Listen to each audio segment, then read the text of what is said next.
magic of water, so that thine act is of nourishment, and not of generation. Therefore, the prime use of this art is to build up thine own nature. But if thou hast skill to control the mood of the eagle, then mayst thou work many an admirable effect upon thine environment. Thou knowest how great is the fame of witch women old and without man to cause events, although they create nothing. It is this straightness of the channel which giveth force to the stream. Beware, O my son, lest thou cling overmuch to this mode of magic, for it is lesser than that other, and if thou neglect that other, then is thy danger fearful and imminent, for it is the edge of the abyss of Choronzon, where are the lonely towers of the Black Brothers. Also the formulation of the object in the eagle is by a species of intoxication, so that his nature is a dream or delirium, and thus there may be illusion. For this cause I deem it not wholly unwise if thou use this way of magic chiefly as a cordial, that is, for the fortifying of thine own nature. On chemical agents according to the four elements. De medicinis secundum quatuor elementa. Concerning the use of chemical agents, and be mindful that thou abuse them not, learn that the sacrament itself relateth to spirit, and the four elements balance thereunder in its perfection.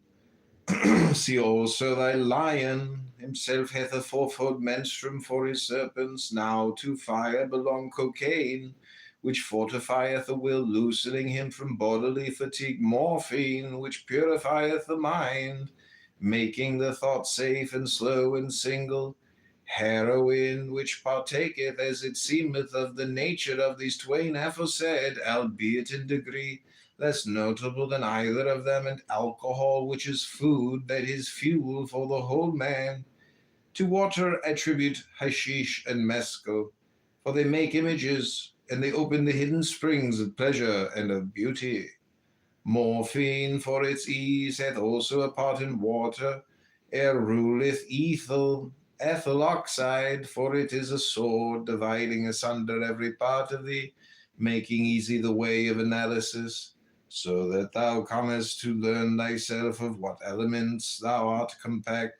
Lastly, of the nature of earth are the direct hypnotics, which operate by repose, and restore thy strength by laying thee as a child in the arms of the great mother, I say rather of her material and physiological vice-regent. That's on chemical agents according to the four elements. This is on the virtue of experience in this art. De virtute experientiae in hac arte.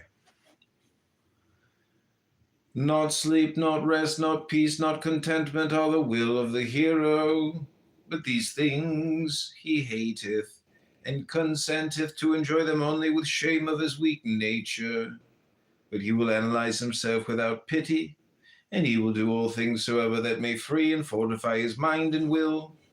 Know that the technique of the right use of these magic poisons is subtle, and since the nature of every man differeth from that of his fellow, there entereth idiosyncrasy, and thine experience shall be thy master in this art. Heed also this word: following the right use of these agents is to gain a knowledge preliminary of thine own powers and of high state, so that thou goest not altogether blindly and without aim in thy quest, ignorant of the keys to thine own inner being. Also thou must work alway for a definite end, never for pleasure or for relaxation, except thou wilt as a good knight is sworn to do, and thou being hero and magician art in peril of abusing the fiery agents only, not those of earth, air, or water, because these do really work with thee in purity, making thee holy what thou wouldst be, an engine indefatigable, a mind clear, calm, and concentrated, and a heart fierce aglow. On the true sacrament, de sacramento vero.